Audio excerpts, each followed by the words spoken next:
Welcome. Today I'm going to go over the tools and supplies that you need for your basic home painting project. Um, just we'll go over each one individually, what you use it for, and how to care for it, maintain it, and maybe a few tips and tricks in there. First, we're going to go over the brush. As you can see, this one is pretty old and pretty used. It has been used and abused over the last 10 years that I have had it, and is definitely in need of replacement. Um, but if you take care of your brushes, they will last you for years, and many painting projects. To start off, when you buy a new one, obviously your bristles are not going to be all uh, going rogue like these ones are.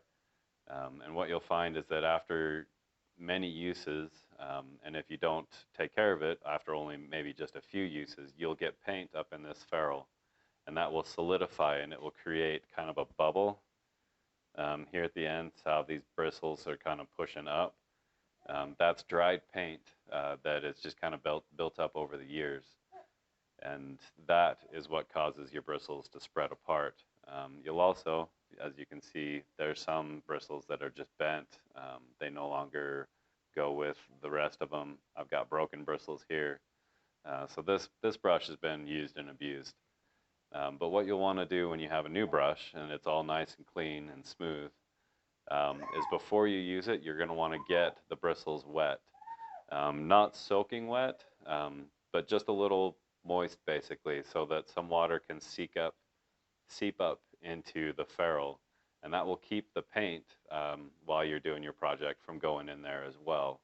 It will make it, one, easier to clean out the brush, and two, over time, keep it from building up paint inside of it, making it more and more difficult to use. Also, then once you're done, you'll want to clean off as much of the paint as possible. You can use a wire brush if you've, say, taken a break while you were painting and you got some dried paint along the edges of the bristles. A wire brush will help get rid of a lot of that, or you can use a putty knife and just kind of scrape a lot of it out and scrape in between your bristles to break up anything that's maybe a little bit too dried and not coming apart. But other than that, you'll just want to run it under some water, push it against your hand, push it against the bottom of your sink. Either way, and it's going to take longer than you think. You're going to need to, even if you've wetted it before you painted, it's going to take a little bit longer than you think to get all of the paint out of your typical paintbrush. Your less expensive brushes or cheap throwaway brushes like this one, I don't clean these out. I just throw these ones away unless I'm going to be using it immediately afterwards. Typically, I will use these ones just for things like stains or oil-based kills primer. Other than that, I do not use the cheap throwaway brushes just because they're difficult to get a nice finish with, and that don't hold a lot of paint type of a thing. But once you're done and you've got it all cleaned out and you've got all of the paint out of it, you're going to want to shake out as much water as you can. Get it as, you don't need to get it completely dry, just any loose water out of the brush, and then put it back in its case. If it's a brand new brush, it should come with a case. The nice ones do, at least. If it doesn't have a case, that's okay too. You'll just want to get it all nice and straight and set it nice and flat so that your bristles stay flat and together as they dry. And then that way, your brush will be ready to go the next time you're doing another paint project, and it will last you for years. Next on the list is a roller handle and covers. For these guys, I recommend not buying the cheapest roller handle, but you don't need to buy the most expensive one.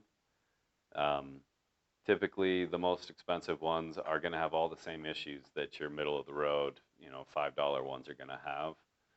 You're just going to be more upset because you paid more for it. Kind of the opposite, in my opinion, goes for the covers. I pretty much always buy the cheapest ones. For the most part, you're not really going to see a difference between a an inexpensive pack of rollers where you get 6 for, $6, $9, as opposed to one that you pay $10 for one roller. If they've got the same nap, which is this thickness of fibers, you're really not going to notice a huge difference between them.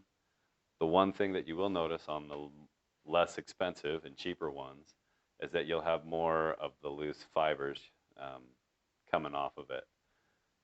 And to do that, and even on the expensive rollers, to deal with that, what you'll want to do is take your painter's tape,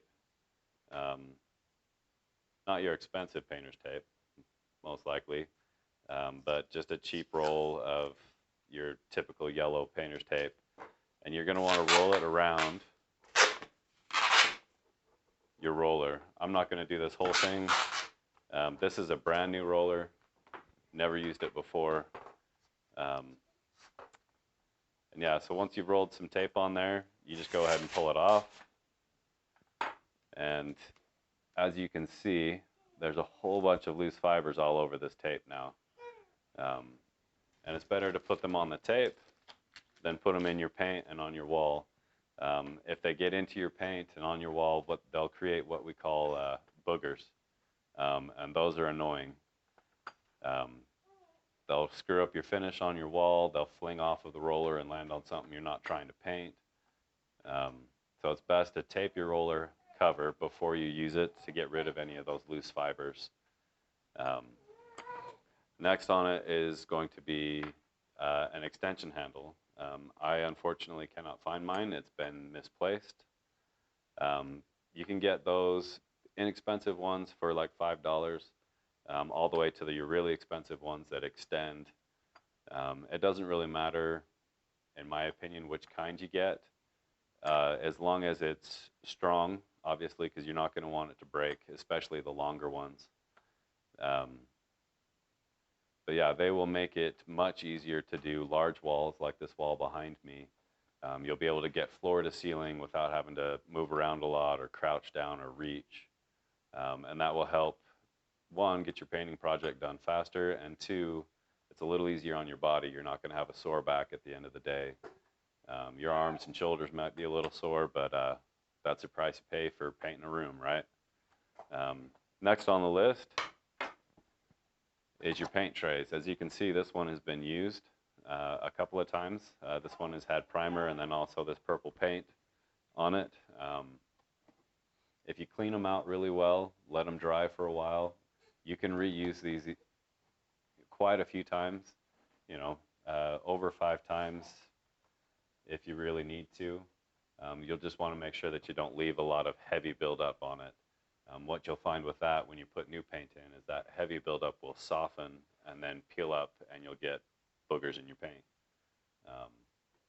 But other than that, I use the cheap ones. I don't really believe in the expensive paint trays, especially like, say, the more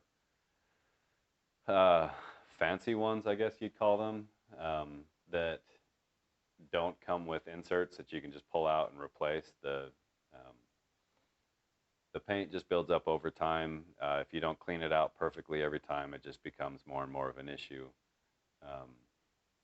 Don't get me wrong, they're good paint trays if you take care of them. I just prefer not to have to do that cleanup, and I'll use one of these for as long as I can, toss it, and get another one.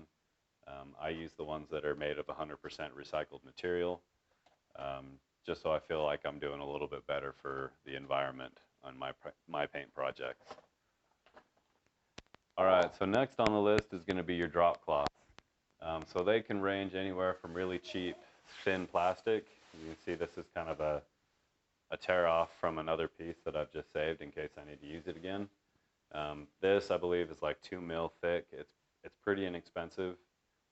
You can get a large roll of this for 15 to 20 bucks, I believe. But then you can also, for like $1, to just get a small square that's 8 foot by 10 foot type of a size. For small projects, that's perfect. The downside to it, or the things that I don't like about it, is that they move easy. And then they also stick to things very easily. If you've got anything with a static buildup or tape floating around, it's going to stick to this, and it's going to make your life a little bit more difficult. But other than that, it's good enough for most of the time. I just me personally like something a bit heavier, like the fabric drop cloths, like this one here. Um, these ones are a little bit easier to use. They're heavier, so they don't move. They're not going to stick to everything. Downside with most of these is that if you're going to be using them a lot, you're not supposed to wash these. So they have kind of a coating on them that keeps the paint from going all the way through. And putting in a high temperature situation like hot water and then the dryer is going to remove that coating and make it so that paint can possibly seep all the way through it. And if you're doing this on carpet or on a hardwood floor, a real hardwood floor, the paint could seep into it. Um, and that's just no bueno. You don't want to have to deal with that. So typically, you don't want to wash these if you do get one. But if you take care of it, don't let your cats pee on it type of a thing. Yeah, we've had that problem. She loves this thing for some reason. So this one has been washed, and we do have to be careful if any paint spills on it. But other than that, this is my preferred method just because it's heavier, it doesn't move as easily. And then one thing with all drop cloths, if you're using a ladder on it, you're going to want to make sure that it's secure and stable and that you are secure and stable on that ladder because you can have slippage where the drop cloth will slip, which causes your ladder to slip and fall, you to fall. And that's just something you want to try to avoid as much as possible. Make sure that you're stable on your ladder and safe.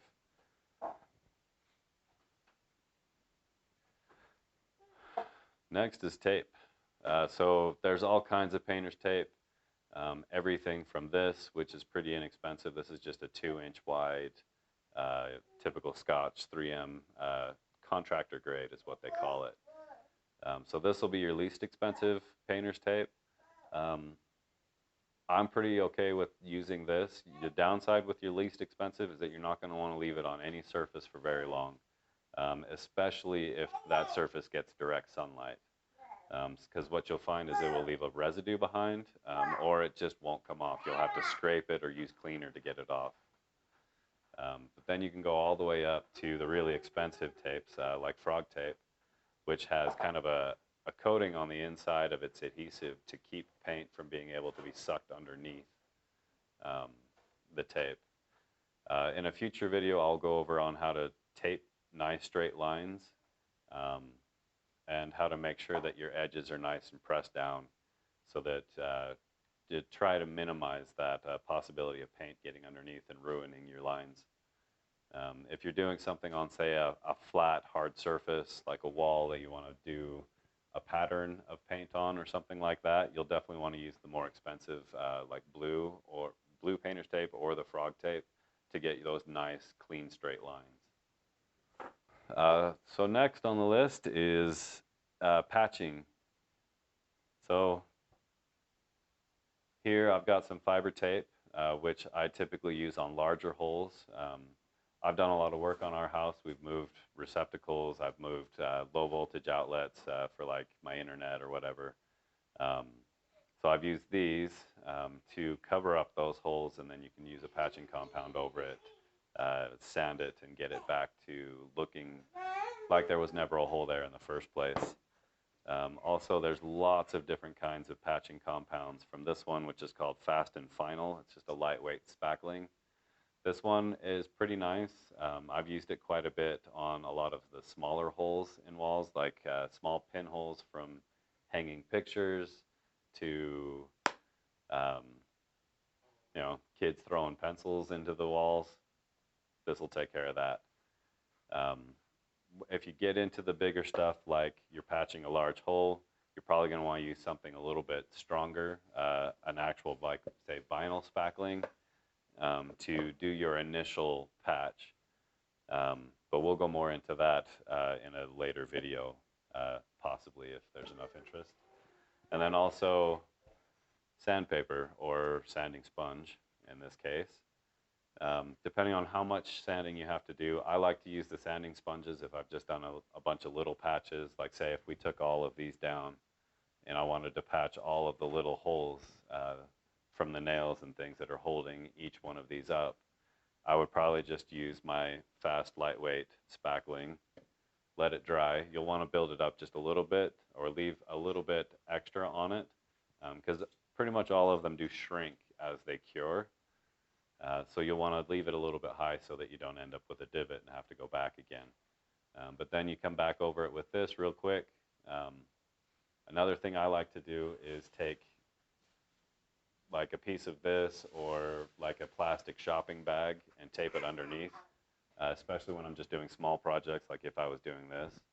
I would just take a small shopping bag and tape it up underneath where I'm sanding, hold it out and do the sanding, or a vacuum. A vacuum works as well to catch most of that dust, and it'll help with the cleanup. So the next thing on my list is rags. You'll want to keep these handy. I bought this bag specifically for staining, but it's also definitely good to use for painting. Typically while I'm painting, I will keep a slightly damp rag with me. If I make any mistakes, get paint on something I'm not supposed to paint, I'll use just a damp rag to wipe that off really quick before it can start drying. And then I don't have to come back and repaint that section or scrape dried paint off. And then also you'll want to use a wet rag, not just a damp rag, but a wet rag when you're caulking. If you're not using a tool to flatten out your caulk and you're just using your fingers, using a wet rag and keeping your finger damp will make it slide over that caulking easier and make that kind of the finish on your caulking better. Which brings us to caulking. So top of your baseboards, especially say if you're redoing a room that was painted years ago, a lot of times what you'll find is that seam between, like, say, your baseboard and your wall or your window casing in your wall has cracked just because the caulking that was originally there has dried out. Your house settles type of a thing. So what I have in here right now is just your typical painter's caulking. Will be good for going around your door casings, your baseboard, around your window casings. Not the window itself, but the casing around it or window sills.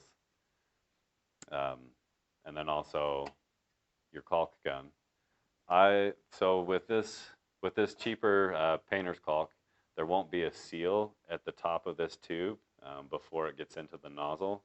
But if you're using silicone, say to do around windows or say countertops in bathrooms, things like that, if you're using a silicone, typically there will be a seal at the top of that. So after you cut your tip, you're going to have to push something down there to break that seal. So as you can see, this caulk gun has a piece there that you use that you can just take your tube, push it on there, it will break that seal, pop your tube back in, and you're good to go. This one, kind of loose, but I've used it on quite a few projects, as you can see. If you are using silicone, especially in kitchens and bathrooms, I highly recommend wearing gloves while you're doing that, just because it's not easily cleaned up and gotten off of your skin without chemicals, and I personally prefer not to douse my hands in chemicals. So next on the list is going to be your paint. So this is just a little bit of Valspar paint that we have here. So depending on your project, obviously the paint is going to vary.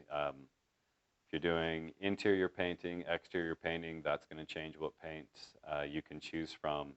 And then also depending on where you're painting, that will decide what type of sheen you want to go with. Typically for outside projects, I like to use the best paint I can afford. You definitely don't want to cheap out on exterior paint because then you're going to be repainting, every year to 5 years. Whereas if you use a nice high-end paint, that paint should last you 10 years or more. depending on the prep work and a lot of other variables, but the paint won't be the problem when you use a higher end paint. And then also you've got your different sheens. So this one here in my hand is a semi-gloss. I don't remember why we bought this or what it was for, but for semi-gloss, typically that type of a sheen you're going to want to be using on, like, say, baseboards and doors. You'll want to use semi-gloss typically. Not as much now. Paint has come a long way, but it used to be that bathrooms would all be done in semi-gloss, just because it has a harder finish. It's more difficult to be scratched. It's easier to be cleaned, and it's more difficult for water or moisture to penetrate. But newer paints are pretty good about that. So you probably don't need to worry about that. I would typically do a bathroom in a satin, which has a little bit less of a shine than the semi-gloss. And then typically ceilings are done with a flat. Usually you'll want to do a ceiling with a flat just because ceilings are very difficult for the original installer to get nice and perfect, especially if they're like a smooth finish. There will be imperfections. And even if you have a pattern or a textured ceiling, there's typically still going to be imperfections that if you put a high sheen, like a semi-gloss paint on it, they're going to show up really well. So typically you'll use a flat paint, a flat sheen, and that will hide those imperfections. And then so I guess ceiling to floor, ceiling's flat, walls are typically like a satin or an eggshell, and then your baseboards and doors will typically be a semi-gloss. And along with that, obviously you're going to need a way to open it. So you can buy the tools from Lowe's or Home Depot. I believe they're like $1. I lose those constantly, so I don't buy them anymore. You can use just a flathead screwdriver, wedge it under there, and lift up. I personally use my 5-in-1 putty knife. I use this thing for a lot of things. I'll use it to cut tape. I'll use it to clean out rollers with this curved piece. But I use this flat part right here to open paint cans. It just requires a little less effort. If typically you can just run it along the edge and lift up, and your paint can will open. If your paint can has been opened and closed a bunch and it's gotten paint in there and it's kind of sealed itself shut, you can also take this and put it in at an angle. Let's see if I can get this closer to you, and lift it like this and get a bit more leverage on it. And that will help unseal that dried paint from the lid.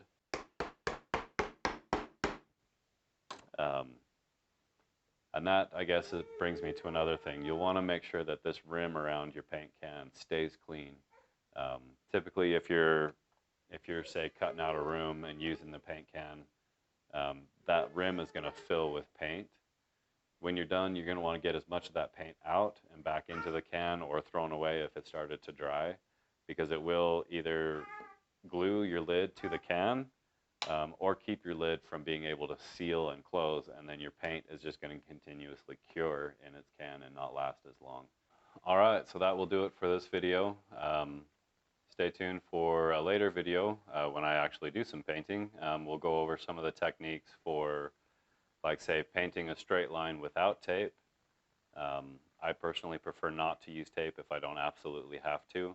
I feel like I end up with a cleaner result, but it does take a little bit of practice and patience to paint a straight line. And yeah, thank you for watching, and we'll see you in the next one.